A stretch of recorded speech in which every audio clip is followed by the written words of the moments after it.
అండి అందరికీ నమస్కారం. ఇది పొన్న చెట్టు అంట. దీని నిండా కాయలు ఉన్నాయి. పొన్న చెట్టు అంటారు కదా, అవి ఏంటండి గుత్తులు మాత్రం ఉన్నాయి. ఈ కాయలు ఏంటో దేనికి పనికి వస్తే కూడా తెలుస్తలేదు. దేనికైనా పనికి వస్తే చెప్పండి ఫ్రెండ్స్. చూడండి, గుత్తులు గుత్తులు కింద ఉన్నాయి, మామూలుగా లేవు.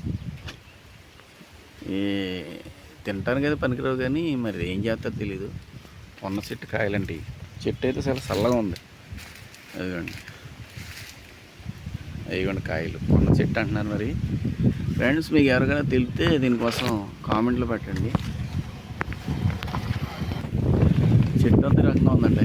అయ్యండి కాయలు చూసారా. పొన్న చెట్టు అని అన్నారు అడిగితేనే. మరి ఇది ఏం చెట్టు అని పేరు తెలియదు. ఈ కాయలు ఎందుకు పనికొస్తాయి కూడా తెలియదు మనకి. ఒకసారి మీకు ఎవరికైనా తెలిస్తే చెప్పండి ఫ్రెండ్స్. ఓకేనా? అందరికీ నమస్కారం.